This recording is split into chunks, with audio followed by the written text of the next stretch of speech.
Vivek, shall we start? Yeah, sure. Can start. Perfect then. Hi everyone. Good evening. Welcome to Azure Happy Hours. My name is Paras Pundir and I'm the program manager at Microsoft Reactor Bangalore. We are doing these Azure Happy Hours every Friday now onwards, and like we have all the past recordings on our YouTube Reactor channel. So thank you for joining us. Today we have Vivek Raja, who is a Microsoft certified Azure data scientist, AI engineer, data engineer associate. And the good part is that he's a 15-time hackathon winner and probably a mentor at a lot of other hackathons. He will be sharing his knowledge today with you all, and he has prepared a presentation for that. So there's a small announcement or small request from my side and from everyone's side that we try to keep the session more focused by keeping our mics and cameras off. And if you have questions, you can ask them in the messages, or you can just unmute yourself whenever there is a question round going on. And now I'll pass it to Vivek, who will start telling you by how he wants to take the questions, and then probably take the session ahead. Thank you. Great. Thanks for the amazing introduction, Faraz. And good evening, everyone. As said by Faraz, we'll maintain the decorum in the meetings. And I would like to take the questions after a few couple of slides. You can just unmute yourself and you can post the question once I ask you to. And we'll take a couple of questions in between and we'll start to move on so that we don't get jammed in between the session or slides itself. Also, we have a exclusive Q&A at the end of the session as well. So if you can patiently wait and post your question as there as well. We'll have at least 15 to 20 minutes at the end to particularly answer your questions. So I think it's good to start right now. I will share my screen and right now.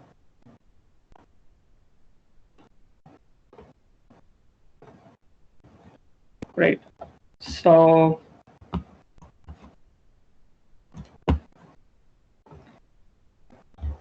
once again, good evening. I guess you had all had your evening cup of tea and dived into the presentation right now. It's Friday evening and probably everyone would have just logged off your systems at workplace, I mean at your home. And if you are a student, probably you would have just completed your online classes and back now to this amazing session of today. And I welcome you all to Azure Happy Hours. And today we'll be seeing about how to design and deploy COVID-19 forecast app using machine learning techniques. So before going into that, I want to give a big salute to all coronavirus frontline workers who are doctors, sanitary workers, policemen, and everyone who are keeping this world running to make sure that we are in a safe place. And also kindly do follow the guidelines provided by WHO to make sure that we are safe from this virus. I know we are going through a tough time right now. So Paras already gave a introduction about me, so I'll just quickly go through it. So I am from Tamil Nadu, India, and I'm pursuing my final year computer science and engineering. I'll be graduating this year. So it is getting delayed by COVID-19, but it's okay. So I have completed a few certifications from Microsoft, and I'm a data scientist associate, AI engineer, data engineer, and Azure fundamentals. So I want to give a quick tip here. So if you are planning to do a certification exam, especially DP100, this session is one of the great start because I'm going to cover almost 80% of the topics for the DP100 examination. So I've been actively performing in hackathons for a couple of years, for 2 to 3 years. So I have participated around 60 plus hackathons in both international and national scale, and I've won a few as well. And I'm actively with that few knowledge of ML and machine learning, and with a slight introduction to cloud and computing technologies. So I started mentoring and speaking in various sessions. I'm mentoring around a couple of teams and industries as well. So I also published a couple of research papers, and one more patent is coming up. Besides all this technical stuff, I love to play guitar, and I also have a local gig in my city. and I'm a hardcore metal fan. So if you have a good music suggestions, please ping me up as well. So yeah, so to today's session will be like we'll be seeing these few topics here. So first will be a basic introduction to machine learning. I wanted to, though it is a prerequisite for this event, I specifically wanted to talk about it because I want everyone in the same page here. I'll be just dealing with a few basic concepts that will be able to help you throughout the entire presentation, and also to be a good kickstart to your machine learning career or your knowledge as well. So, and next coming to that, we'll be dealing with the core technology and the core topic we are going to discuss today about the COVID-19 forecast. So before that, we need to understand how epidemic forecast works and what are the data set we are going to use and how we are going to use that in Azure ML. So since we are using a technology, it is necessary for us to get used to it and how the platform works. So there is a little couple of terms we need to know so that we'll be familiar with the platform, so we are good to go. And I will just take you through the whole demo, how to implement it and everything. So already this session is available as recorded, so it will be as said by Paras, will be available in the YouTube. You can also just go back and pick it up and check it out anytime you wish. And also I've written an article of the entire process of how this works. So I will share the link at the end. And also the demo app is also still running. You can go and check it out as well.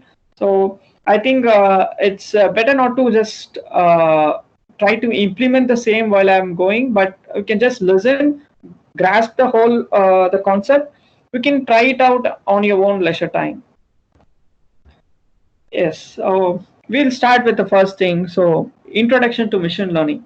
I know people who are here are also have a good knowledge about machine learning, but I'll just take you quickly through this process. So as stated, as a formal definition given out there is that it's a mathematical model of data. So we have data here, and what we do is that we don't have a direct instruction to do what to do, but instead we're just giving the data and we ask and we try to formulate an algorithm from and the patterns within the data. So to not to complicate that, I would say, so if you are a classical programming, if you're doing a program, you'll be asked, you'll be given an input and be asked to do a certain task. So with this input, you'll be doing the task to get that output.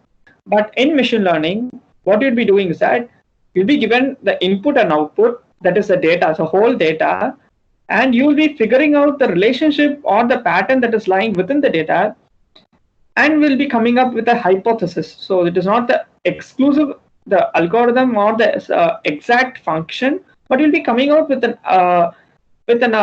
hypothesis that is more or less very similar to the actual algorithm. So if you're dealing with, for example, let's take a simple example. So if it is I'm giving a input and output pairs as 7, 49, 8, 64, 10, 100, and 12, 144. So obviously, you know that it is a square function that is lying in between them, but I'm just giving you the data. So you will come up with a function that is more or less similar to that the actual function, that is a x square, so that there is a very less difference between the expected output and the actual output. So this is a very basic term how this machine learning stuff all works. But don't worry, we'll be dealing with a good very basic stuff today, and with a little knowledge of what is a machine learning, you'll be just able to grasp through the whole presentation here.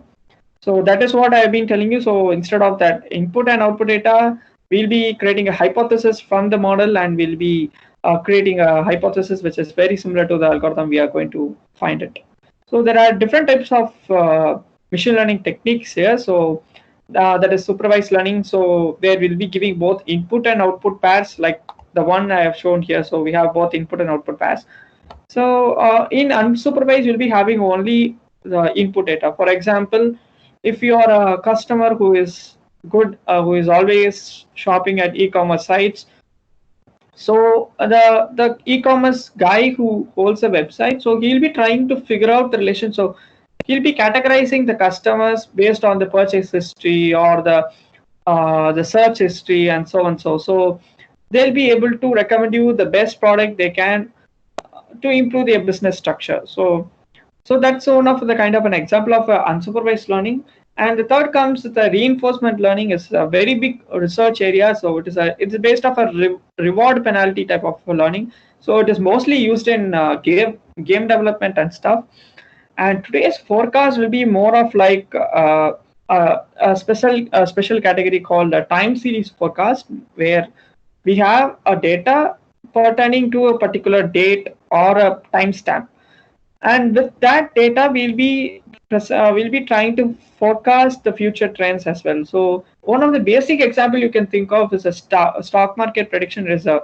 As if you are getting started with machine learning, and the first example that you will encounter if you are learning time series forecast is always stock market prediction. So it's kind of a thumb rule maybe, but anyway, so why we are using machine learning is to, like, we'll be able to uncover the insights lying within the data.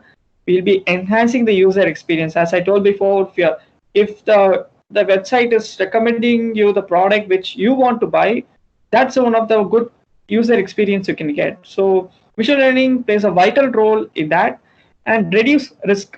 So what kind of risk we can reduce with machine learning? So I would like to just give a example from my side. It is one of my personal a project which won in one of the hackathons. So it is, I don't want to name the company, but it is a very famous bank, and they want a software using machine learning that can predict the fraudulent transactions in the made by the customers. And another one is when will the customer will be failing to repay his loan or the EMI on kind of stuff. So if the bank can predict kind of stuff, they'll be able to uncover millions of money from that. So it's one of the reducing the risk is a major factor here. So anticipate customer behavior, like we can go through the search history and we can give him the best ads we can give, and also the lower cost. So if you know that if you're anticipating something that there'll be a hike or season, or there may be then may not be a trend of your product in future, so it's well to adjust to the trend, right? So if you're able to predict in future, you can act according to it, and thus you can lower the cost or increase the sales, more or like that. So the overview of stages in machine learning is that there are 4 stages. So this is the slide you want to know about, because this is one of the basic process of how the machine learning works, and we'll be also incorporating in our in the future session as well for the forecast model. So the first one is we'll be collecting the data and we'll be pre-processing it. So to collect the data, we need to know where the data is present, and we need to implement a strategy to collect the data from there, and you need to push it into your personal local computer, or maybe the cloud, or maybe somewhere else where you can work with the data. So the second thing is the data collection. Once, if there are multiple sources, you need to like specify multiple strategies, and you need to collect accordingly, and you need to combine them into one, and you need to transform the data such that it is usable in the form. And anomaly detection is where, like, if all the real world data is dirty actually, so there is no data in the world which is perfect. So there might be few missing data, or maybe there may be a mismatch of the data type of the data, and many more like that. So it is your responsibility to make sure that everything is fine and free from errors, inconsistencies, and so on, so that our data is kind of a clean data to work upon. And it is very important to make sure our data is clean, because that will affect the model performance when we are training the model. So I would say, like, this is one of the important stage of the entire machine learning process, because it will create the chain of responses in the future processes, and that will be either good or bad upon how well you're maintaining your data. And the best thing about this data collection pre-processing is a domain understanding. Yes, it is one of my personal tip which I usually give to others. So if you're taking up a machine learning problem, always have at least a 40 to 50% of your entire time understanding about the data or the domain you're working upon. So everyone may not be an expert in the domain, so it is well and good to have a expertise opinion. Also, you need to like get to know about the domain so that we can formulate a better model for the data we have. And it is one of the basic strategies I usually use in my machine learning projects, and also I have used here as well. So we'll be also learning how this forecast work and why we are selecting the model and so on. So because that plays a vital role. And also one of the important stuff why I'm discussing all these, that you will be able to come up with a new model or a new strategy that will give up a better results than what we are having today. And this is all we the ultimate aim of this presentation, because everyone is in the learning process, and we need to create a good model. And if you're contributing something to the open source, and this COVID-19, it is really well and good. Before, if you're coming with the AI solution, you are at least you are as one of the contributors of this today's world, and during this pandemic, and it is one of the exceptional work we can do as a developer or a data scientist here, or as a mathematician, whatever role you're upon.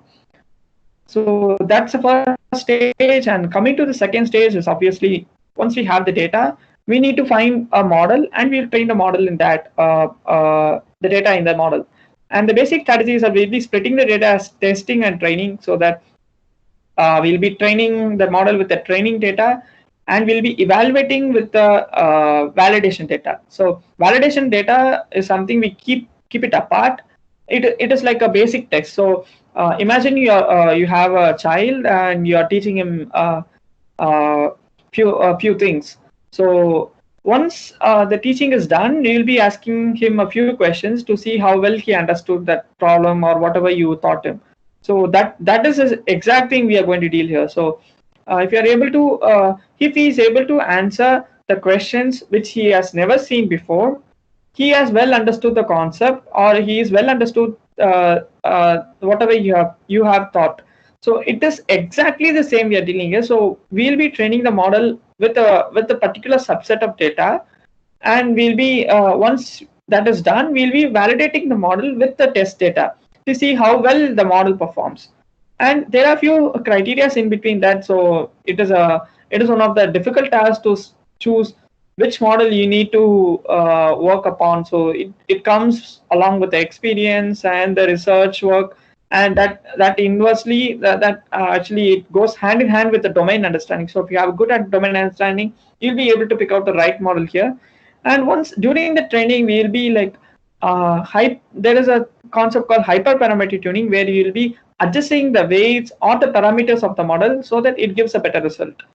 It's nothing but you have few parameters for something. So for example, if you have an engine, and there are a few couple of parameters you need to take upon the engine. So it may be the inlet spark, and how much oil it consumes, and so on. So I'm not going deep into that. So likewise, you'll be like, once if you need to have a better engine performance, you need to like keep tuning it, so that you'll be adjusting the valve, the size of the valve, and so on. So that once upon a fine number of tunings, you'll be getting an engine that will be performing the best, right?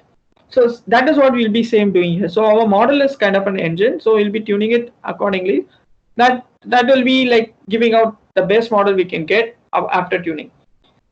And once these are done, we'll be validating our model with the test data to see how well it works, and we'll be evaluating results. We'll be finalizing the data model. So this is one of a kind of a cycle here. So we call it a machine learning life cycle, where again we'll be training hyperparameter tuning, and we'll be like rolling out a couple of experiments here.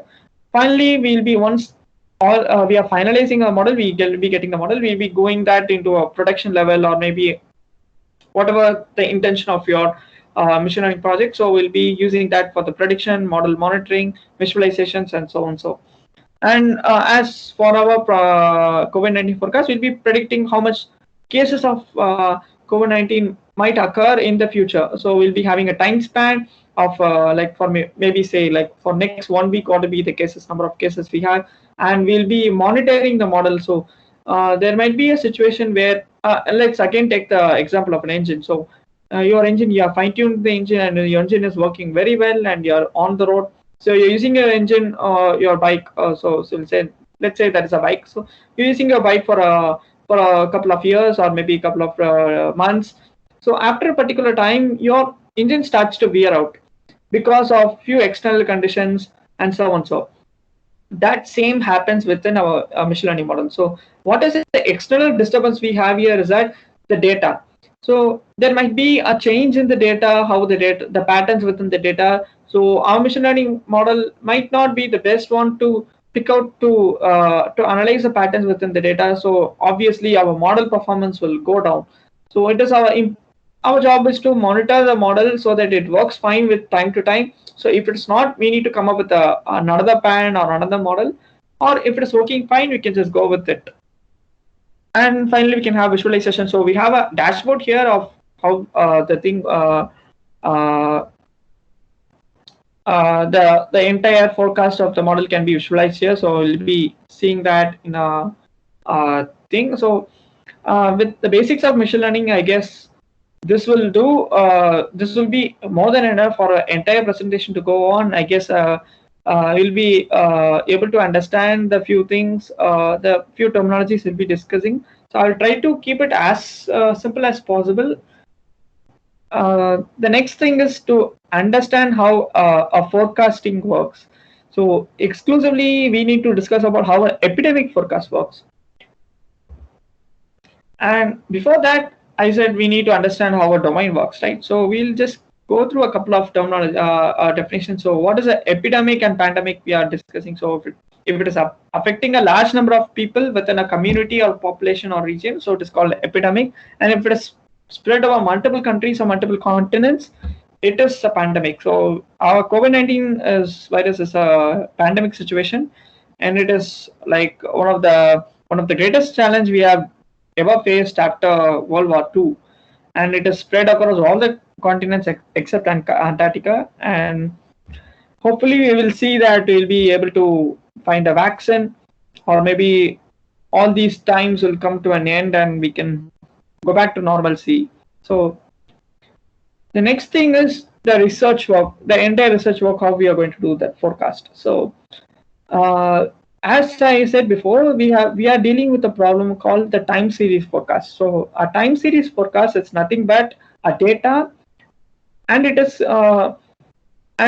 each data is timestamped to timestamped. For example, we can have a simple example as if you are owning a shop, and you can just maintain the sales data. So for today, I had given a number of sales of this product A as 50 units and product B as 20 units, and I have gained a profit of this much for this particular day.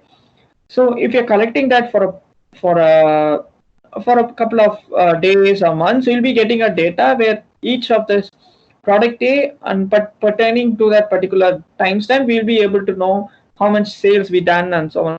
So that is one of the typical time series data. And another thing, as I said before, stock prediction is one kind of a very good example we can usually encounter in the machine learning problems as time series forecast. And there are few classical models which are very good at time series forecast. And if you had earlier worked upon this projects, you might have been familiar, but no worries, we'll not be going into these models and stuff, but instead we'll be discussing few things about it. So there are multiple things called the autoregressive integrated moving average, which is one of the most commonly used time series forecast ARIMA, and there are multiple variants of it. So it is seasonal. So the seasonal gives it analyzes seasonal trends and vector autoregression and so on. So everything works internally. Everything is mathematics and statistics. So that's how everything works. But today, the epidemic forecast is really very different from what we are the conventional models we use for time series forecast. So that which leads to a particular situation where we need to find a good model that will be able to predict well uh, for our epidemic forecast. So as discussed, we'll be using time series forecast in stock market and so on, so and everything. But uh, there are few terminologies within an epidemic that cannot be fitted in time series. It can be fitted, but I don't think that will give us the best result. So before trying out this model, I had also tried out all the models which I mentioned before, and obviously I can say that this model works better, and obviously I can say that there are many more models which can definitely work better than this model, but today we will stick on to this one, and we'll be discussing about why we are using it and so on. So there are three main factors that we have for an epidemic. So it is kind of not a mathematical stuff. It is a general annotation we have here. It is called SIR, and it stands for susceptible, infectious, and recovered. So what is it that is called that? So imagine we are living. There is a city of around 1,000 people, and there's a virus breaks out in that particular city. So that the 1,000 people are initially there. Let's say that one person is affected with that particular virus, and the city and the virus is contagious, so it might spread. So let's just take this as a simple example, and we will give an analogy between our COVID-19 as well. So as of now, what we said is that we have a city of 1,000 people and one person is infected. So the starting stats of this will be like the susceptible. Susceptible means how many people are likely to get the disease from the infected person. So if there are 1,000 persons and one is infected, other 999 people are susceptible to this virus. And as said, the infected number of people is 1 and recovered is 0. So as time progresses, what happens is that there will be more and more infected people. So if the guidelines is not properly followed, or the people, if the person is not isolated, obviously it will spread. And this is what we are experiencing right now. So once the virus started to getting spread, there will be more number of infected people. So let's say like after a week, there are 10 people infected with the virus. So what will be our susceptible population? That will be 9,990. So one person is already infected, so 989. So totally we have 11 persons here and recovered. So we'll just assume that there is no one recovered till now. And again, as this process goes, there will be like again few people getting affected with this disease, and one finally we'll be having a vaccine here. So that will cure the people from this virus. So imagine after 1 month, around 200 people are affected here. So the susceptible population will be 800, and the infected will be 200, and the recovered will be 0. So now a doctor arrives in the city and he gives out the vaccine to the virus, and people like started to getting cured. So immediately we can't give the entire vaccine to the entire 200 people. So let's assume that there is a shortage and kind of stuff. So we'll be getting only few vaccines per day, and the recovery will take some time. So obviously we'll be starting to see the recovery rate. So it'll be for 110 people, around 50 people getting recovered as time goes on. So, and this is how the entire epidemic works, and this is how we relate those analogies within to our uh, to the SIR model, so which stands for the susceptible, infected, and recovered. So actually there are multiple variants of this SIR model. I will just discuss as we go, so that we'll be able to. I haven't, to be frank, I haven't experimented with the variants of SIR model, but you can experiment it, and also you can share the results with the community. So that will be helpful for us to work and grow and learn better.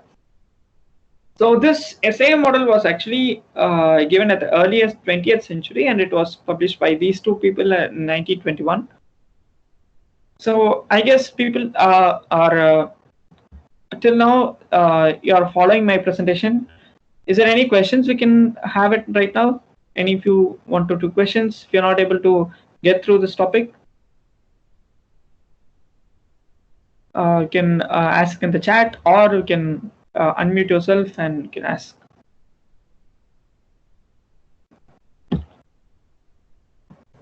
We'll just see if there is any questions in the chat box.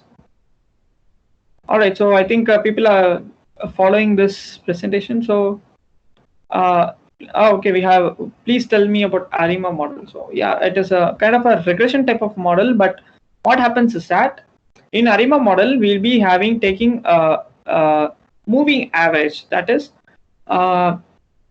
imagine we have times like 100 days of data. So we'll be getting an average of, let's say, for a particular timestamp. For example, 10 days, we'll be taking an average. We'll be moving this average day by day. So from the day one, we'll be getting the moving average. So we'll be moving out throughout the entire timestamp of data, and we'll be trying to predict it. It is more like kind of a cumulative kind of a stuff here. And uh, I can discuss, I can show you the results of how it worked with this current COVID-19 dataset, and we can also have a little discussion about it at the end as well. So we can, it is always a debate actually. So which model you have chosen and why you have chosen. There are multiple reasons and multiple things, and always you can come up with a better so opinion that this model also will also work better. So I guess that would do fine. As of now, to the question here is that the ARIMA model will just take a moving average. That is, for example, if the timestamp data is 1, 2, 3, 4, 5, 6, 7, 8, 9, 10 for the 10 days or 10 timestamps. So the moving average will be taken as 1, 3, 6, and so on. So we'll be taking the moving average. So the average, it is moving sum, will be taking the average. So divided by the number of days here. And it works. There are a few mathematical stuff which goes inside. I think that if I want to talk about ARIMA, that goes into a exclusive presentation, because there is much more to talk about ARIMA here. But we'll just keep it simple, and we'll go to it. I think that would be enough for us to do. And any more questions we have? Great. Okay, fine.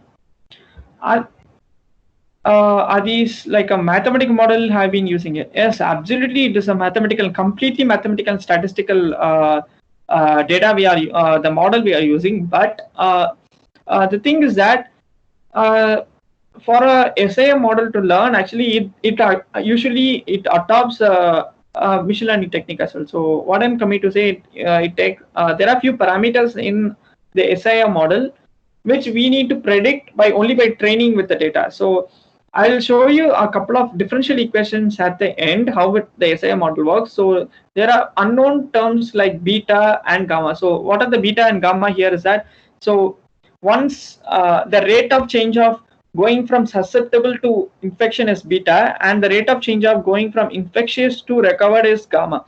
So these beta and gamma can be only found out once we train that with our data. So we'll be figuring out that in our training part of our model, and we'll be doing the prediction with the same. So it's a mathematical model, but in today's session we'll be also seeing how we are training that model as well. And the main part is how to build a machine learning environment for this mathematical model to work, or the machine learning model. Let's say we can keep this as machine learning model for a simple reference. So we'll be seeing this, how to like take this model, how to deploy it in the cloud, how we can access it from the outside external environment, like maybe your web app or something like that. So we'll be discussing that in the upcoming slides. So we'll start. There are a few variants here. So actually, I haven't tried this experiment of this COVID-19 data with these type of models, but you can try. And if there is a better results, and that would be really awesome. So what is maternally derived immunity is that, so if you're giving birth, by birth you'll be having some immunity, so that will be preventing you to have some the immunity to not getting affected by the particular disease or virus, or maybe, so that there will be no chance of getting into susceptible region. So be excluding those people there. And the carrier state is that most of the host transmitted diseases, for example, dengue kind of stuff. Though those are the carriers, because what happens is that the carrier will switch upon to the infectious, and they'll be in turn affecting the susceptible. So it's kind of a, I'm not going to going deep with these kind of explanations, but still it's good to know. And there is another model called exposed and susceptible. So if you're quarantining is yourself, so actually there is a exclusive model for quarantine, but I didn't mention that here. So exposed is similar to that model. So if there is a, again coming to the same example we took upon, so if there is 1,000 people and there is a one person infected there, and there are around 100 people who are self quarantining themselves, and there is no way of affecting them. So if that is the case, so only the susceptible region will be like only that the entire population is susceptible, but the exposed is only the 900 people, because 100 people have self quarantined themselves, and they are taking some measures to not getting exposed to the virus. So they won't come into the category. So the exposed only will be like dealing with the infection and recovery stage and so on. So it is kind of one of the variants here, but for simplicity and stuff, I only kept SI model to an entire presentation here, and there is another model where there's no immunity kind of stuff. So SCIS here, and SCIR and MSER, and it is M for stands for maternal immunity, and so on. So it is like a kind of a different stuff. So as the number of factors increases, the unknown factors increase. So that can be only found out using the machine learning training and stuff. So I guess now we know about how a machine learning works, and the next thing is why we are choosing this model to predict. And I think this sums up our domain understanding of our entire COVID-19 situation. So once that is done, it is now good to go to know about what is the data we are going to deal with it. So actually, there are few open source contributors who have actually made our work very easy here. So they have already collected the data, and there are multiple things we can get insights from the data. So we are only going to deal with the daily number of confirmed, deceased, and recovered. So there's a JSON structure within that data. So the cases time series only shows a time series of how many people confirmed with the COVID-19 virus, how many people are deceased that day, and how many people have got recovered. So we'll be using these three data and these JSON data, and we'll be doing our entire work upon this one. And now that we know how the entire thing works, we are now ready to start with our machine learning part here. So before that, if you are new to Azure, I want to give a few introduction. There are very little terminologies you need to know to get started with this. So since I have made it very simplified as far as possible, so I just exposed only those terminologies. We'll be dealing that in our session. So if I had missed some terminologies, don't worry, I'll explain it to you again or through this presentation. So this is how the entire Microsoft Azure hierarchy works. So we'll be having a Microsoft account, and each account has multiple subscriptions. So if you are signing up with a free subscription, you have there's a free subscription. You can go to another pay as you go per model. So I have a pay as you go model, a subscription where I'll be charged upon how much of usage of Azure and its resources. So next comes a resource group, and the resource group contains the workspace, storage account, and so on. So it is like a resource group we can associate with a particular subscription. So you can have multiple resource group within a subscription, and each resource group can have a workspace. So the workspace contain the compute instance. So if you need to run any program in your local computer, you need that your CPU, the RAM, and everything, right? So that you need an instance to compute your program. So likewise, you need to spin up a compute instance that is nothing but a virtual machine in cloud. Don't worry if you are getting bombarded with the new terms, but let's say it very simple. Like we need to have spin up a virtual machine, and we need to run your program there. So that's a very basic step. And the notebooks. So there are Python notebooks where you can execute. That is an environment. So if you are using a local computer, you can use Visual Code, PyCharm, and many more. And if there is a very good environment which is called Jupyter Notebook, where you can execute your Python scripts and everything, and pipelines, data, experiments, and models. So don't worry, I will be discussing the terminologies in next slides. And the storage account, where if you are using with the database or need to store a data, so obviously you need a storage account, and you'll be putting that the data in kind of a sum of a form. So maybe it might be a data lake, it might be a blob storage, it might be a data brick or something, anything like that form.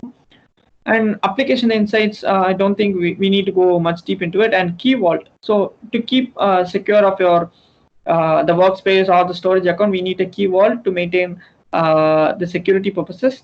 Virtual machines and container registry, I think that is self-explanatory terms. So container registry is nothing but we'll be like containerizing few data or the processes here. But don't worry, we're not going that deep into it today.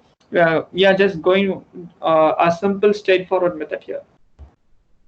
So as we've seen before, what is our workspace? So a workspace is a collection of resources. So it comes under particular subscription, and those Azure resources will be contained within that workspace. It's nothing but your work environment in terms of your cloud technology. Simple as that. And to consider to creating a workspace is really what matters here, because your virtual machine might be running somewhere else in the world where the data center is present. So to reduce the latency and the networking problems and so on, so it is your responsibility to select a region which is very closest to the you or the users the way the app is deployed. So if you are creating an app which is going to be exclusively used by Indians and not going to be used by anywhere else, it is better to deploy in India rather than in US, right? So simple common sense. And the next one is edition. There are two editions in Workspace. So one is basic, one is enterprise. We'll be using enterprise workspace. So the only difference between these two is that the enterprise gives us a designer mode, where that is what we'll be using as our entire workspace today. So there are multiple UI interface. You can make most of the process happening only by a click of a button. Yes, there is no need to much of code is not much involved in there. Only at necessary places, and most of that are converted into UI, where you can just work with the UI and you can create whatever you are intended to do. And it works as same as your basic edition, where you'll be like writing that in the form of a CLI or that is a command line interface, or maybe the code kind of stuff. But it is better to go with enterprise here. We'll be having a mixture of code and UI, so that our work is very simple here. And the next one is compute instance. Already I said, so if you're running a program or something, you need an instance to make it run, right? So that is what is a compute instance. And these are the only blah blah blah technologies, so don't worry. And Azure ML experiment. So, and as you know, an experiment is where you try out something, you get the result, and you analyze. So it may be a physics experiment, or maybe a science experiment, whatever it may be. An experiment stands for this. So that applies well. It applies very well to machine learning. So, as if you have listened to the earlier slide where I said that the training and validation is a kind of a cycle, machine learning life cycle, where we keep on doing it so that we get the better performance, right? So the better model, the better result. So to make that happen, Azure has experiment where you can run multiple experiments, and you can compare the experiments and see which run of the experiment goes well. So what is that? So coming to that The formal definition is a collection of trials.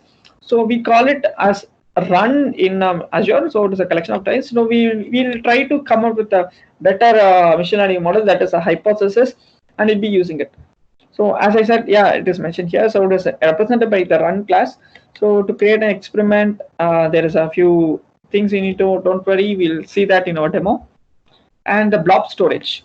So you might have, if you're a developer, you might have worked with blob storage and kind of stuff, not Azure, but basically. So blob is, it's an unstructured data. So we can, it is more well used for storing images and stuff. So what we are going to store today is nothing but the forecast data. So once we run the model and the model gives us the forecast for our future COVID-19, so we'll be using that, we'll be storing that in a particular storage area that can be accessed by our the external environment, such as our web app, our dashboard, whatever.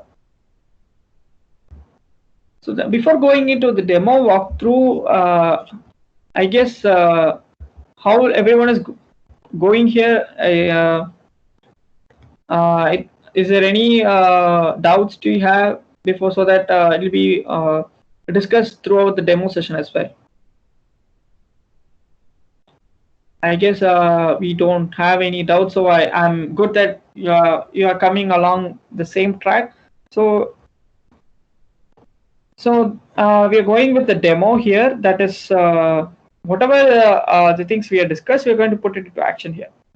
So I'll just create a checklist of what you're going to do, and these 11 steps is what we are going to do the entire time. Don't worry, each step is going to take only a minute or so, so it will be a quick thing. So the process is going to be, first you need to an Azure account, we need to create a workspace, we need to create a compute instance, we need to create a ML experiment.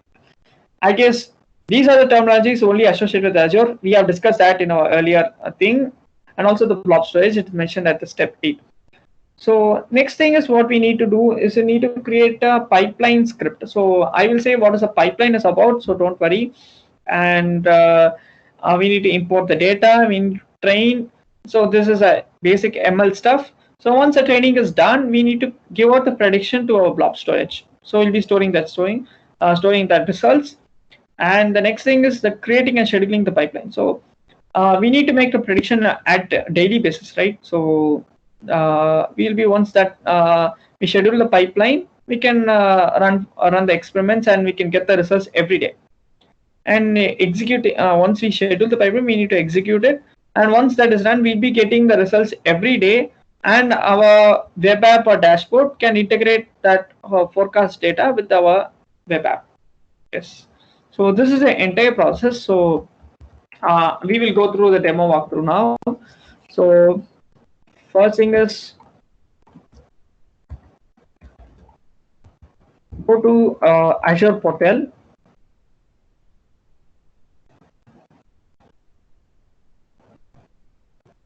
So I will just sign out.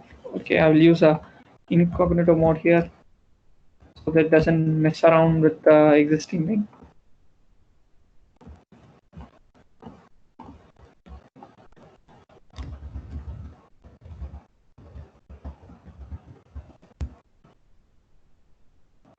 Oh, sorry.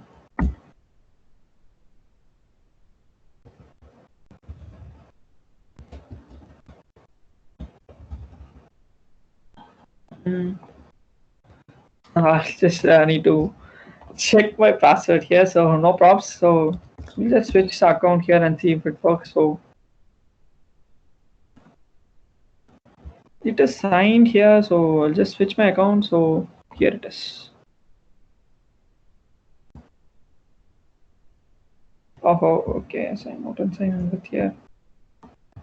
I just hope that doesn't conflict with my Teams login. So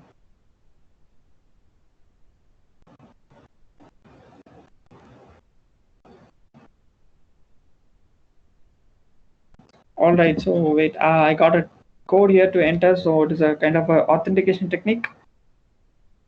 Just a second.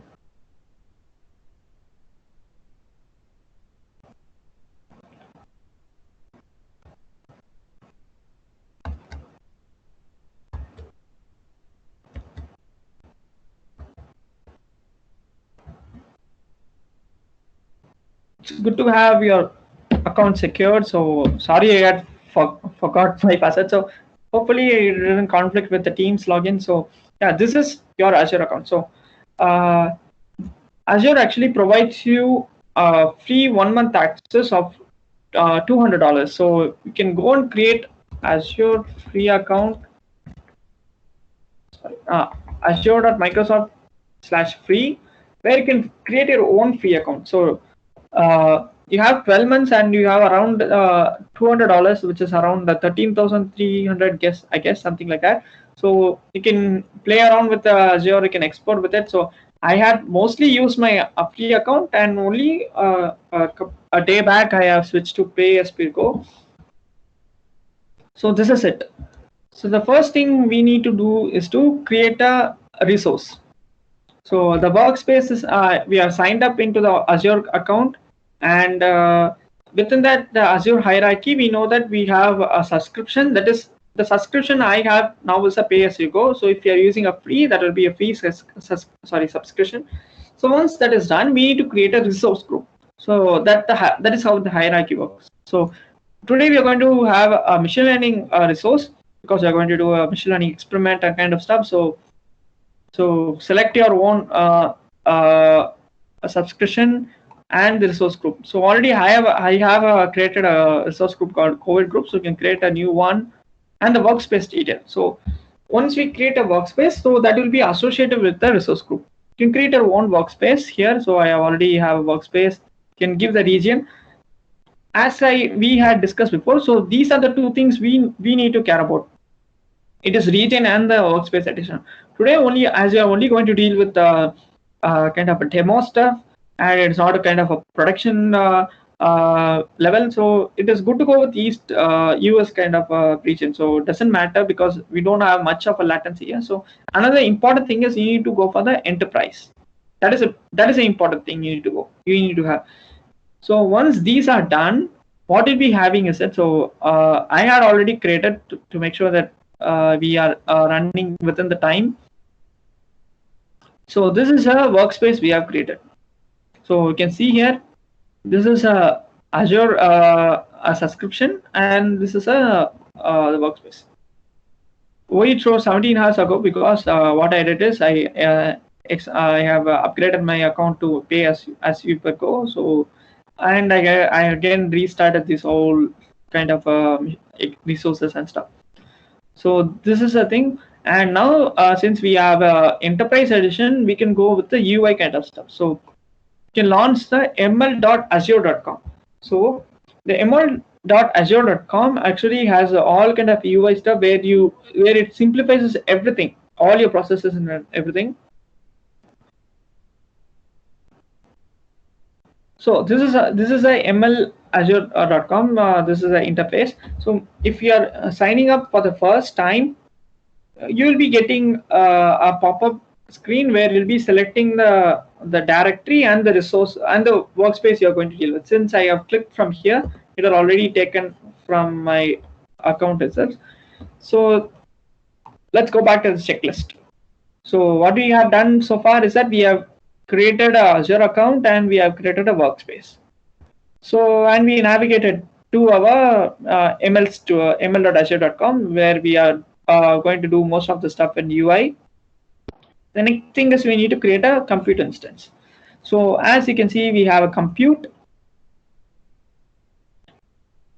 I have actually you can create a new compute where I'll show you how it works. So give a new compute and the CPU and the virtual machine size. So if you're doing it for the first time, you better go with this virtual machine, because you're only going to do a simple machine learning stuff. So it doesn't require any GPU kind of. So let's go with the standard DS3 V2. So it has a particular number of cores and CPUs and stuff. So we'll create a new one. So virtual machine size is what you need to select here. So you don't have enough quota. So actually we need to expand the quota. So for our thing. So I guess this is enough. So we need to create a virtual machine size, so we can go with it. So don't care about the advanced settings if you are new to Azure. no problem. It contains all the default stuff. Can ignore. So once that is done, your compute instance will start spinning up. So I'll just assume that I have created a new compute instance, and your compute instance is spinning up. So it takes a couple of minutes here because you need to have a virtual machine. It spins in the background, and it need to create an instance there and do all the stuff there. So meanwhile, I will take the questions. So if there is, are we going live or is there any problem here? We are live. Okay, great. Okay.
Sorry, it got interrupted. So are we back again?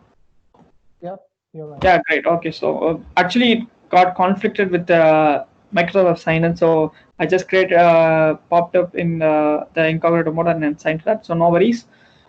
So let's see if it has spun up. No, not yet. So it takes a couple of minutes. Don't worry. So it usually takes because we're spinning up our version. Please share your screen again. Oh, great. Sorry. So I haven't shared it yet.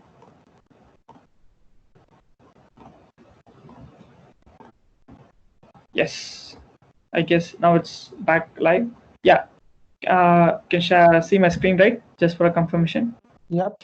Yeah, great. Okay, so now our compute instance has spun up and it shows a status as running. So next we need to create. So our checklist is done and we are going with the second thing. So next we need to create a workspace and environment kind of stuff. So we'll have a Jupyter environment for the entire thing. So click Jupyter in the application URI, and it will show you the entire Jupyter notebook environment. It goes here. So you'll be having a folder called users. So what you have to do is go inside it, and you'll be having only this folder if you're for your account. So create a new folder for a COVID-19 forecast. So for creating a new thing, create a new folder, name it, and yeah, good to go. So once that is done, you need to there are multiple files. Don't worry, we'll be seeing only this file here. And first for you need to go and create a new notebook. So again, you'll be clicking the new here, and you'll be having Python 3.6 Azure ML because we are doing all the Azure ML stuff here. So that is done. Our pipeline of our notebook is up and running. So you'll be having a green icon and it shows running here.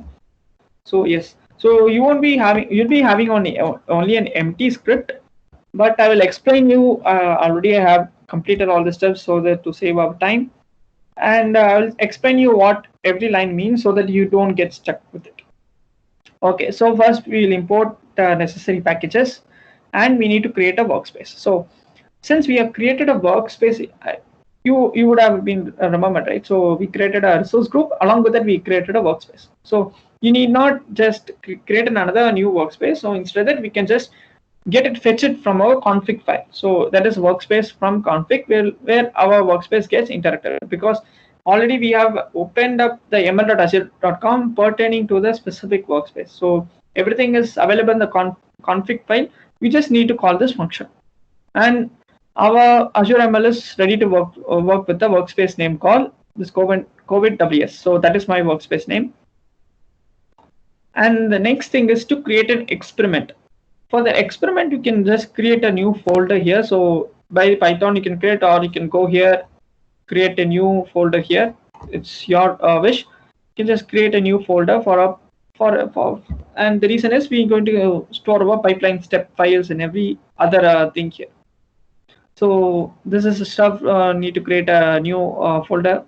And next thing is you need to write the entire script. So this let's go back to our checklist to make sure that how we are proceeding.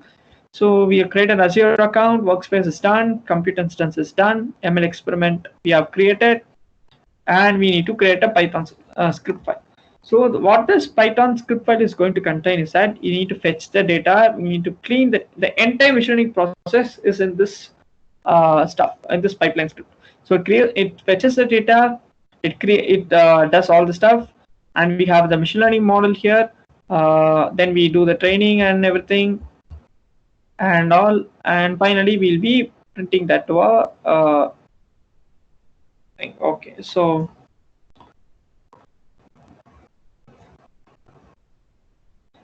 I'll explain. We'll go step by step. So since this is the API link, so get it as an API. We load it, and only we need is the total confirm. That is the cumulative confirm every as per the time data. So we'll be converting that into particular int because it is in string data type. We need to work with numbers. The next thing is I'm splitting the entire data as a train data and split test data. That is the 75% as train data and the 25% as the testing data. So we have imported the data. We have done the cleaning process. There is no much of a cleaning process is done because it's already very structured, so that we no need to do any cleaning stuff. So I just converted that into data type. That is our only cleaning process. Then we have splitted the data into testing and training data. So that covers up the first process of a machine learning step, that is data collection and data pre-processing. So the second step is we need to train our model. So the model we have planned to do is SIR model. So what I have done is I have there is a implementation available in the Kaggle. I will show you the link where you can get the entire thing. There are few there are few parameters, but it is well explained in the Kaggle. You can just go and see because and during the prediction we'll be trying to predict the beta and gamma. If you remember, I said that the beta refers to the rate of conversion of from the susceptible population to infectious population, and the gamma refers to the infectious population to the recovered population. So this is what we'll be doing it, and there is a particular stuff, and these are the don't worry, it is all commented because I had run a few to make sure that everything works fine, so don't worry. So this is our entire model. You can get the model. I will open source this. I haven't still uploaded this file in my GitHub page, but I will upload it very soon. I will show the link of my GitHub repo, my page in the end of the session, so you can access it as well. It is available in Kaggle as well. You can just go and check it out. So it all contains the thing we have discussed so far. That is a SIR, and it tries to figure out the the beta and the gamma values, which in turn will help us to find the forecast. So we'll be getting the forecast of the entire session for the next 1 week. So I've converted that to a list and I have created it. So this is our sum of our pipeline script. So as of now, we have trained the model. Assume that we have trained the model. I still haven't executed this script file. I mean now. So next step is we need to upload the forecast data into our blob. So coming to the blob, we need to create a blob storage. So go back to our portal, create a resource, and we'll be storage account. Traverse to the storage account and create a new storage account. So you will be built according to that. So make sure your subscription, make sure you are familiar with the subscription kind of stuff so that you don't incur any additional expenses here. So just to make sure, if you are working with a free subscription, so don't worry, you can experiment as long as the subscription works. Create a new ad and be asked to associate with the specific resource group and the location. So give that specific stuff and go here. So this has many kind of storage account. We can create many storage type of like containers and serverless files, tablet data queues, and more and so ours nothing, but we need to just to store a file which contains the data. So what we have to do is I'm going to containerize that unstructured data into a file. So go to container. So it is a specific, we need to create a container, and only inside the container we need to like put up a blob so that it is containerized, so that we don't have to have the scalable issues and stuff. So once that is done, so there are a few default things which is already available, logs, Azure, and Azure blob, and so you need to just create a new container. Create a new container, and the important thing is that you need to set the access level to blob, because we need to like access the file, this blob from a Python script file, as well as we need to access that from our web app. So since for that we need to set our public access.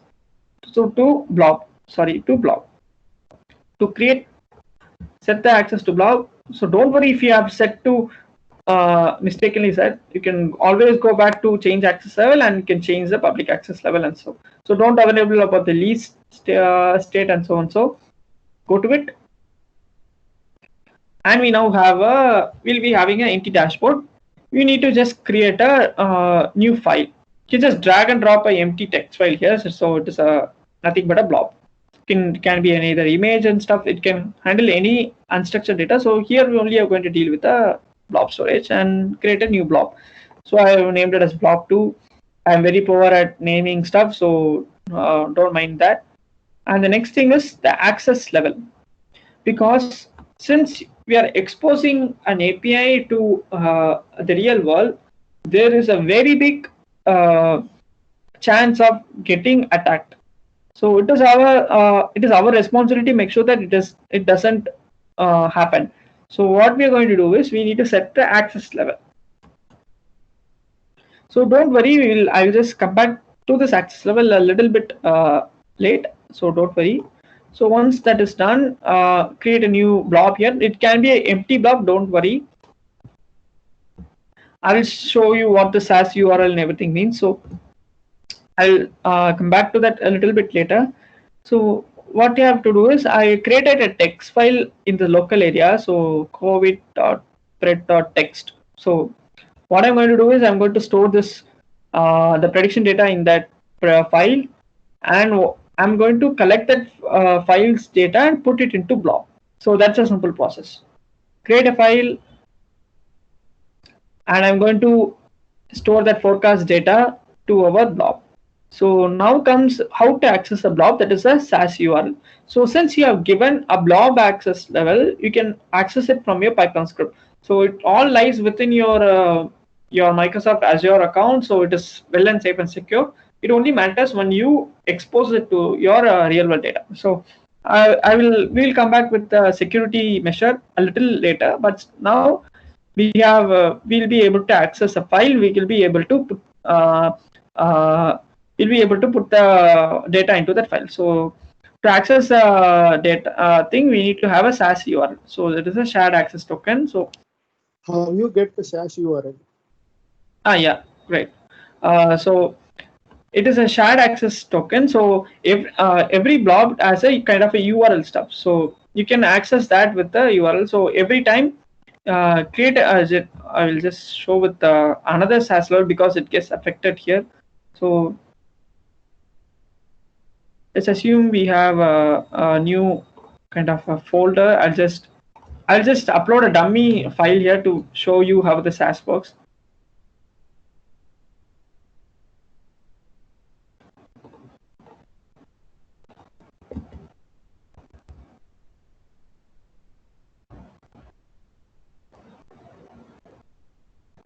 So I'm just uploading a simple file. Okay, it's done. So it's a blob level. Great. And I can generate a SAS token here. So it is a shared access signature. So it is to implement a security feature here. So to generate that SAS, we can give out the permissions we need to have. So only we need to do a read permission, because I'm only storing the data. That data can be read from our specific input. So I'm sorry, that can we need to write the data from a Python script, but it need to be only read by our exposed API. So you can set the permission according to that, and you can also set the start and expiry date. So beyond that, you will not be able to access it. And the allowed APIs, you need to restrict that file within a particular IP level. We can do that. And allowed protocol, so HTTPS or HTTP, you can do that. So once that is done, just click generate SAS and URL. So we'll be getting the SAS URL. So this is a SAS URL we need to have to access it from a Python script, and also our exposed API. So this is the stuff we need, and this is what I had implemented here. So it is we need to have a few header types. Don't worry about it. It's a blob, as you can see there, and the content type is an octet stream.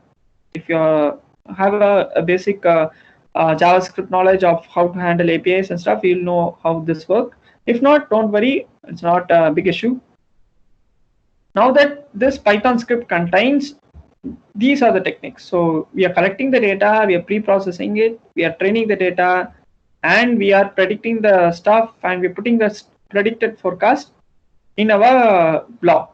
So this Python script has an entire stuff, but still we have only created a Python script file, but still we are not executed it. Keep that in mind. So next thing is we need to have a compute instance. So if it is already created, no problem. Or else you can create it from your Python itself. No problem. I have created. So it shows that I have already having an existing compute instance in the name COVID compute. Remember, we had created it earlier. Or else we can create a new one. It creates compute target or creates a new one, and it's up and running. For the once that is completion is done, it's up and running. The next thing is the environment. So why do we need an environment here? So environment is where we have a particular packages and the dependencies within that, so that it will be helpful for our script or the application to run. Since we are dealing with a cloud-based technology, and it is similar to what you create a virtual environment within your local system. So we need to create an environment here. So I'm creating a Python environment. You can give it a name, and what is the user managed dependencies? Don't worry about it. You can use a Docker container. That means your experiment may be scalable. What are the dependent packages you are going to deal about? So since we are going to have a Conda packages here, so these are the Conda packages we need to depend upon. So scikit-learn, because of model trains, pandas for data, scipy for it uses within the data model itself, and numpy for our mathematical calculations and stuff. And what are the pip packages we need? So Azure ML SDK is for the Python thing, and Azure Storage Blob is to like access all the thing we need to have. So if you're creating it, just put on the dependencies, and these are the dependencies we need to have. So once that is done, we need to register our workspace with our environment with a workspace, and we need to like create a run configuration here. So it is nothing but, so we have created a environment here. So let's go back to the checklist. Here we have created Azure account, workspace is done, compute instance is done. We have created an ML experiment, and we created a Python script which does these following steps, that is importing, training, uploading. Once these are done, we need to like execute. We need something to execute the particular script we have wrote before, and we need to execute every day, because our prediction need to come up every single day, right? So we'll create a pipeline. So what is a pipeline? Is that a pipeline? I guess I haven't included in the slides, right? Yes, I haven't included. So I'll just go back, show you.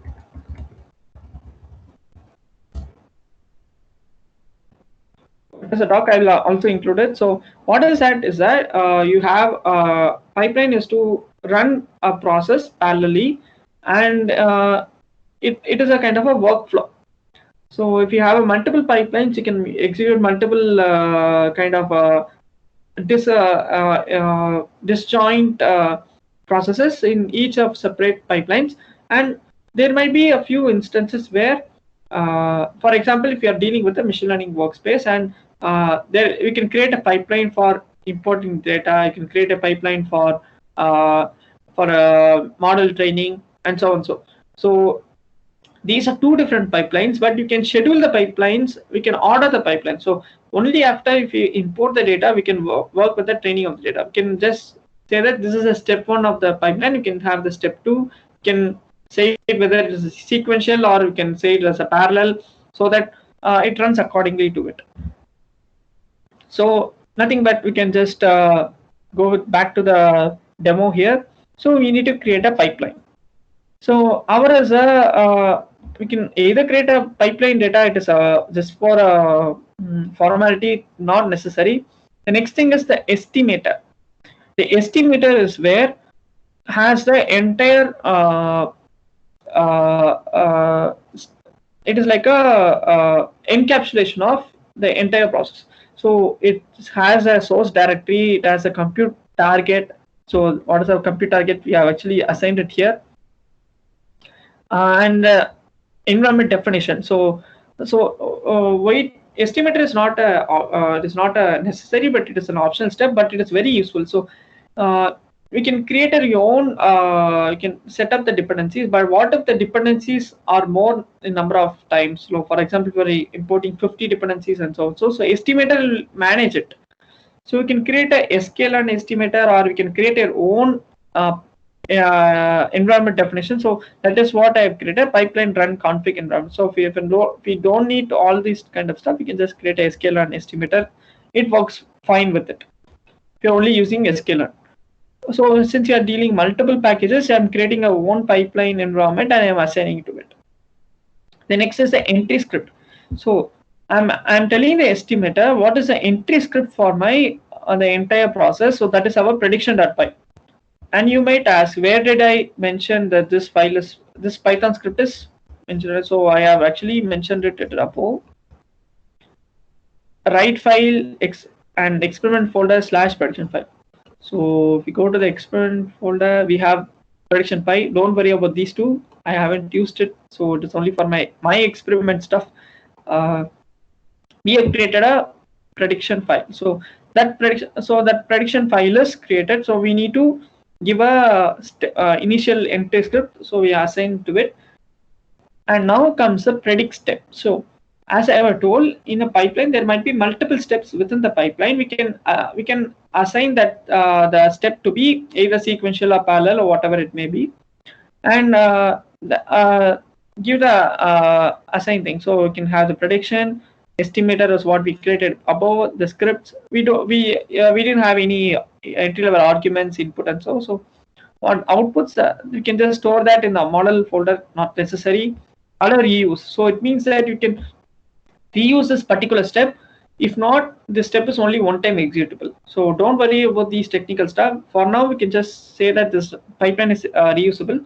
And also, I forgot to mention that pipelines are one of the way to use to reuse the code, and also it helps us to reduce the number of lines of code, LOC of code, and also it enhances readability and reusability stuff. So you can either allow the reuse or not. It's up to you. You can mention that with as true or false.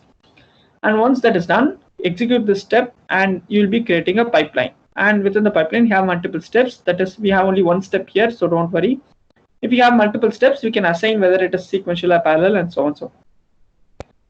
So now comes the entire stuff to this one point where we need to execute it. So we need to create these are the steps. So we need to create a pipeline from these steps. So I'm creating a pipeline. where the workspace is associated with it, and what are the steps. So only we have pipeline steps. So if you have multiple steps, you need to like mention a step 1, step 2, step 3. You can just give it a name and do it as mentioned above, and we can create a pipeline. So once that is done, you can create an experiment and run it. So it is now where we creating an experiment. So we have defined everything, and we are creating an experiment named this COVID pipeline, and we are submitting this pipeline for this particular experiment. And this will take a couple of minutes to run, maybe say 10 to 15 minutes based upon how intense or how complex your model is, and all the necessary steps to make sure that the forecast is done, and so on. So actually it generates a lot of thing. It actually can visualize how the output presents here. So it got a lot of stuff, don't worry about it, and entirely we have finished. So you need to like to know how the experiment runs. Go to the ml.azure.com. There is a thing called experiments, where you can, this is our experiment. So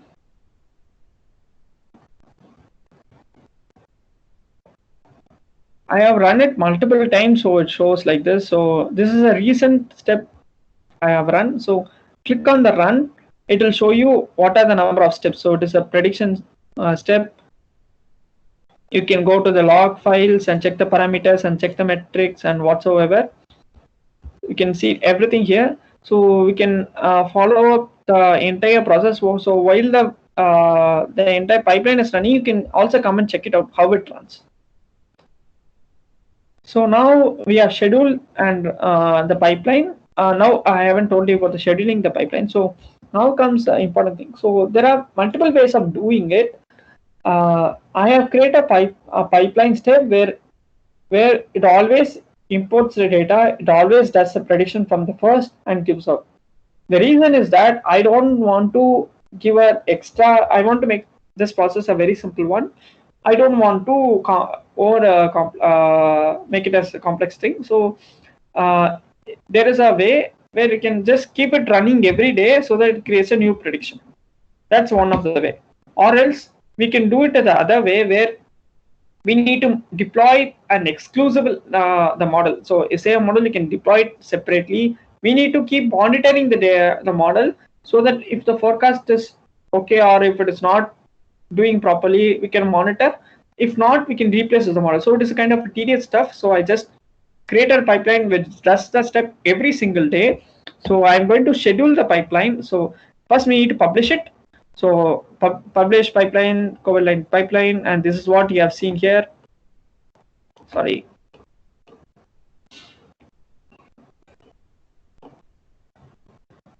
COVID-19 pipeline. So this is a pipeline we have, and the scheduling.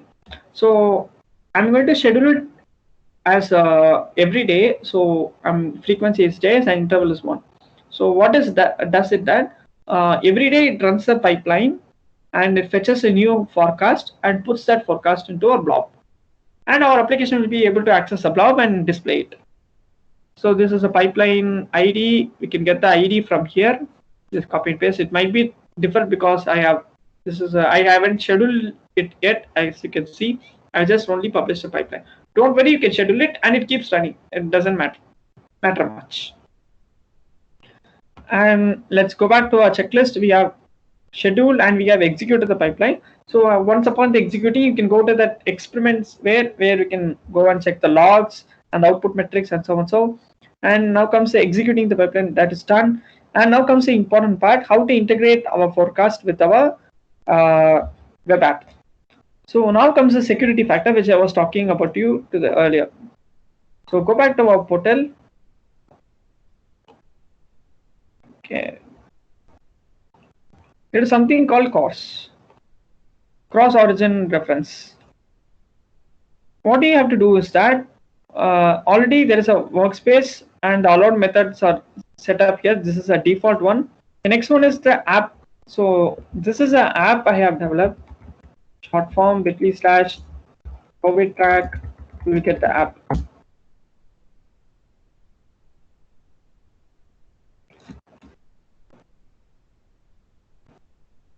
I don't know. It takes a couple of minutes. Maybe my internet is slow. Okay, it's up.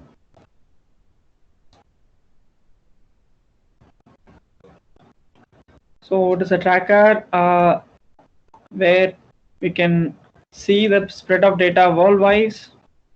I've created a dashboard a couple of months before, and this is the trends and forecasts we have been discussing about. So this is up to this, so it deals with today's data, and this is all the prediction we are going to see it in the future.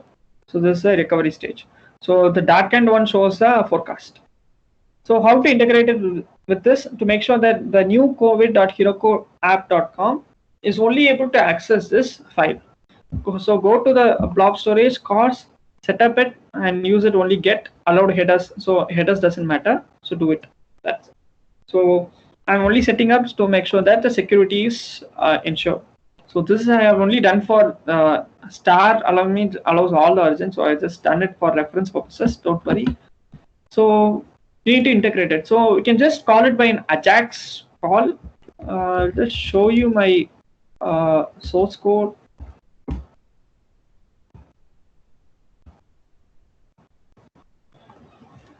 Till then, yeah, we have done with the integrating. So I'll just show the integrating before, so that meanwhile, while Visual Studio is opening up, don't, sorry, because my laptop is a kind of a low spec model and it takes little time.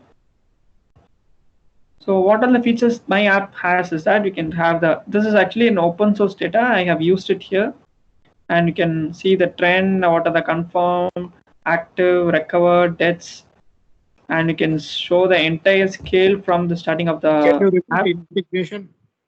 Which one? Can you repeat integration? How you integrate web app? Yeah, I have just opened up my Visual Studio Code. So let it spin up. I'll say how. Just you need to have a Ajax call. I'll show you now.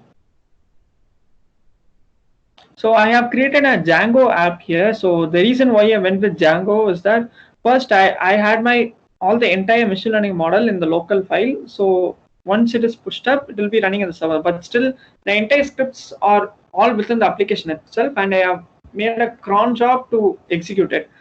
But I felt that there is a long, intense compute process, and for that I have moved to Azure and I have deployed entire stuff in Azure. So my application has become a simple lightweight application here. So we can create the entire stuff now. Doesn't require Django itself. So it will well perfectly work with your HTML, CSS, JS. So sorry for since it is loading for a couple of minutes. So till then we will see what are the features my app has. So this is a dashboard where I'll be showing you how it works. So the next thing is I have a map which shows how many cases each state has,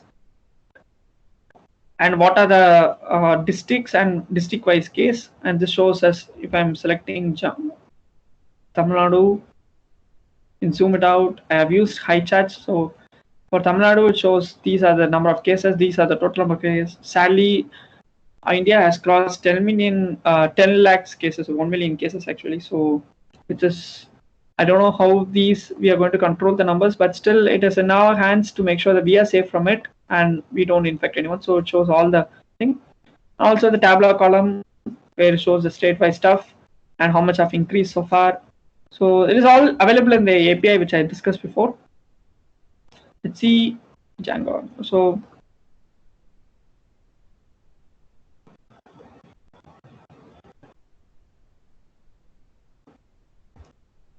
and yeah, I will show you how the data here. So since the data is written in the blob file, we can see it here. So let me see. COVID prediction is where we have the blob. Let's go to this blob. Let's go and check the edit. So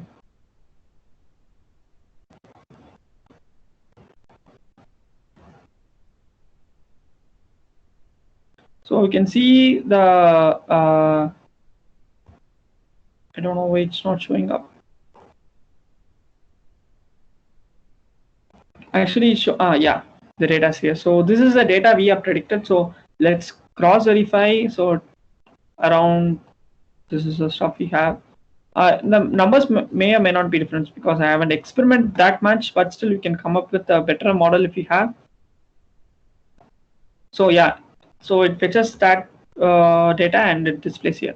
So this is a thing. You need to just create a Ajax call or a HTTP request call. So I used Ajax here. So the URL what we are going to use is the SAS URL we have discussed earlier. So since we have restricted the level of access, there will be no problem. You can have the SAS URL here, and you can just use a get method. So I only used get allowed methods are get only. So then do the necessary step to display it, and that's it. So this is the integration part you asked for. So it's simple one-line stuff, one function call. Now comes to the, so this is what it gets displayed here.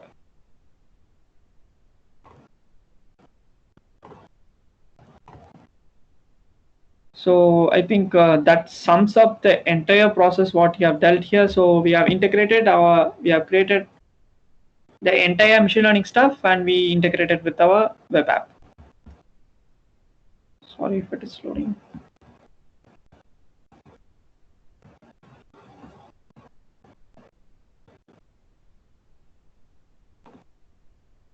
I will just refresh it.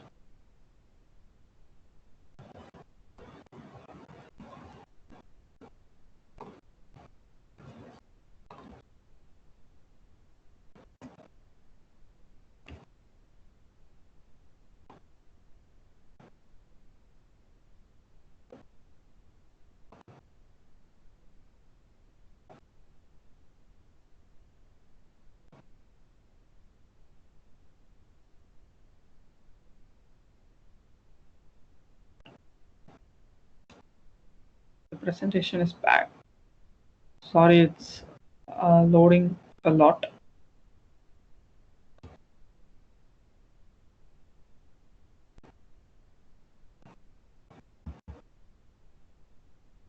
Okay, I think yeah, we have this particular slide here. So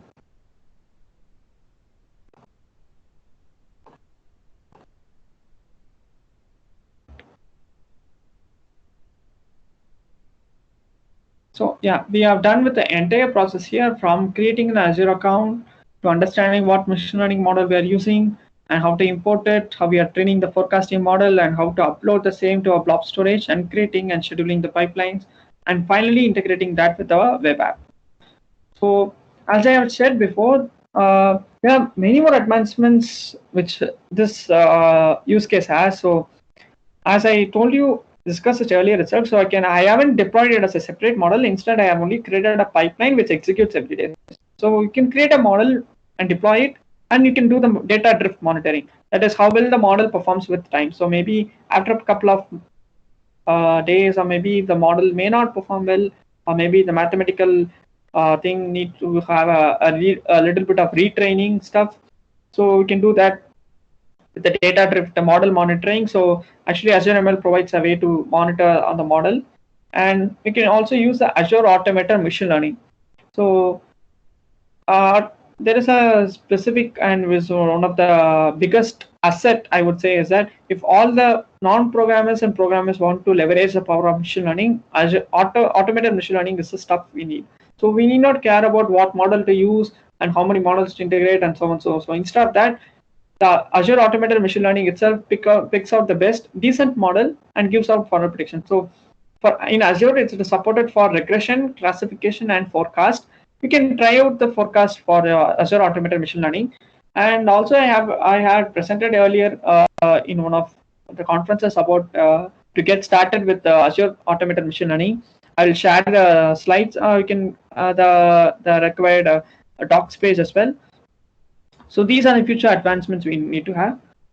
And yeah, you can subscribe to Microsoft newsletter in this particular URL. You can get to know about the up-to-date events and the articles by various employees and developers around the Microsoft atmosphere and everyone.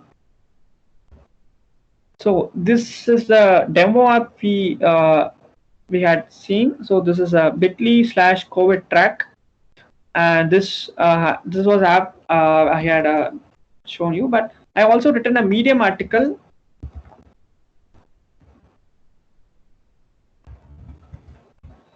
It shows the entire process as we had discussed before. So it is one of the winning entries of Azure Dev Stories 2020 and I won placed it among the top 20 around the world.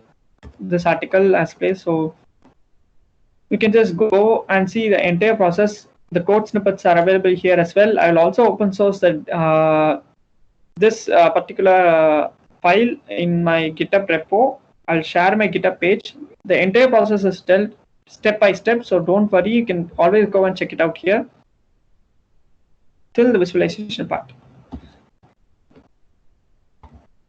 So these are the references and the resources. So everything is up here, and now you can go back to Q&A. I'll stop sharing my screen right now. I'll just come back once again to share my before concluding.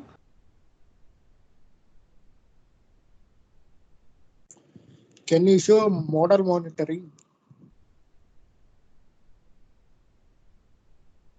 Come with the Q&A session, right? Yeah, you can go to the Azure portal and you can find it there. So this is the AutoML page where you can run it. In the models, once you have deployed the model, so I haven't created one. So once the model is deployed, you'll be having the model session and the version number, and for each version you'll be showing the accuracy and what are the metrics you have set. You can set that metric to primary AUC, or if it's a F1 score, you can set to that, and it'll be like generating the score for the data, and it stores version wise, so you can monitor the data here. So this is where we can monitor. As since I don't have the model to show how the model monitoring works, I will share you the relevant code in the docs for model monitoring. Okay, thank you. And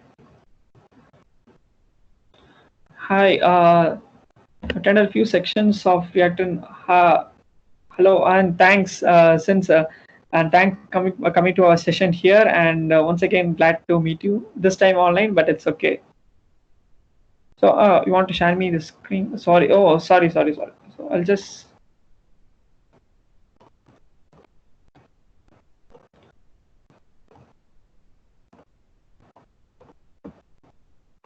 So what you have to do is go to the mlazure.com, and there is a thing called models.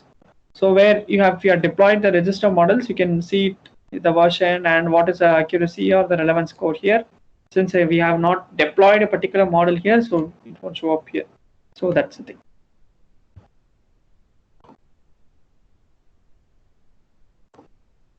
Yeah. Hard to kickstart. We have one more question here from Arun. So to kickstart ML and become a data scientist, which is wise to have hands-on. AWS cloud.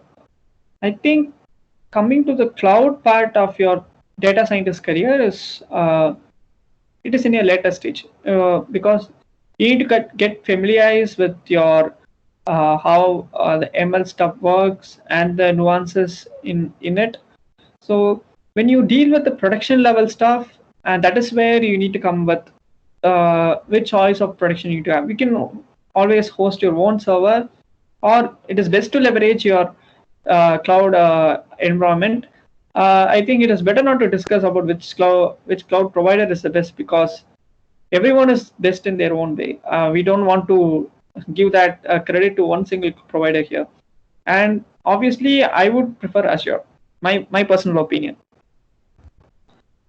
And we have shared the recordings in our YouTube channel. You can check it out in the mid chat and subscribe to our newsletter.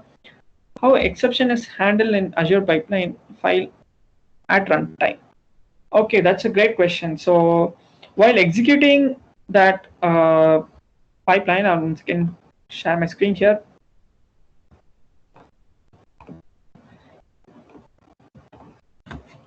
How to monitor is that go back to your experiments.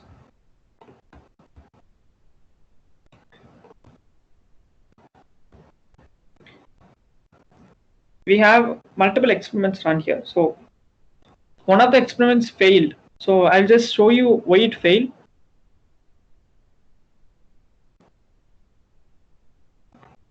So it shows the fail, it is submitted by me, and what is the output log. So to handle how it works, so go to the output logs.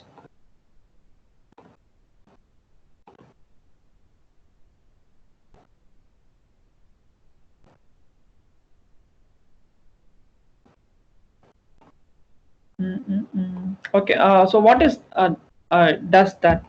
So it shows you that this execution has failed, and what is the output logs for that. So we can find out that it has a similar stack trace to what you will be having in your file. So it is similar, like I'll show you here. Sorry, so not this one. So the pipeline script. So once you are executing here, it shows the entire pipeline here. So the same stuff will be available in your run logs. You can go ahead and check it out, and you can see what is a mistake there is done, and you can fix it accordingly to your own source code. And you can re-execute the pipeline anytime you want. So that's it. So do you have any more questions? We have a few questions here. So Medium link, yeah, I'll paste you the links here. So the demo app.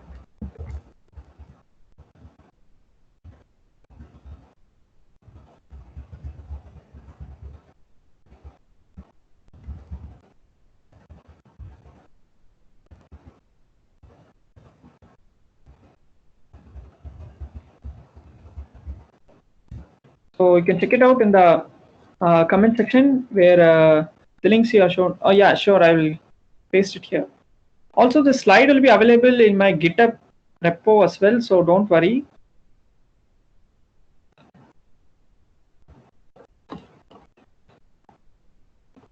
So these are the apps, and already Kunal have shared the newsletter. So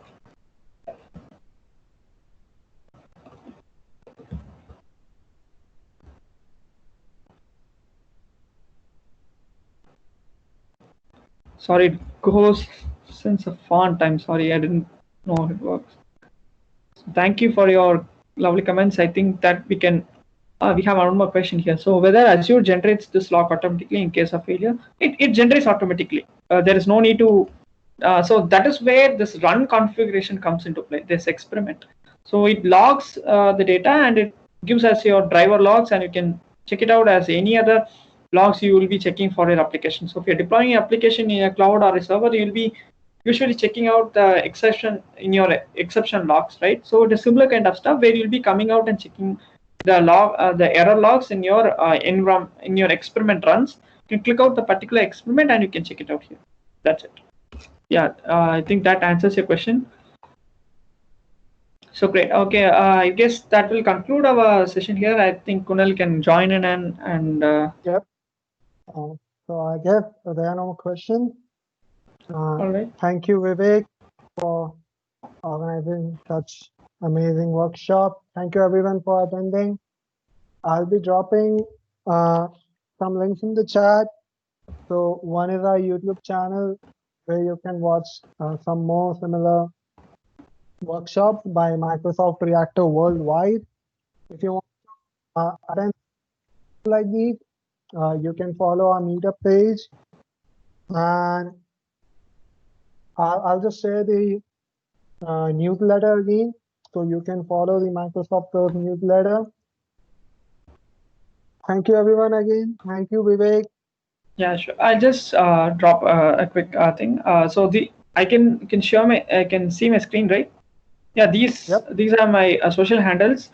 My email address here, LinkedIn, GitHub, and Twitter. So I'll soon post my source code in GitHub, and also I'm available to collaborate with anyone if you are free. So if you are having any doubts or if you want to have a quick chat, I'm always open.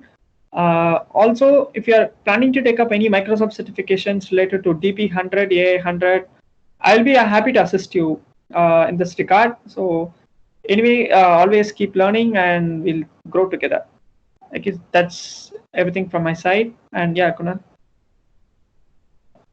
Yeah, thank you, Vivek. So I guess we'll conclude it now. That's about it. I don't think anyone has any more questions. So yeah, thank you, Great. Vivek, again. Thank you, everyone, for joining. Goodbye. Goodbye. Thank you, everyone. Have a good evening and thank you for this session. Bye. Thank you, Vijay.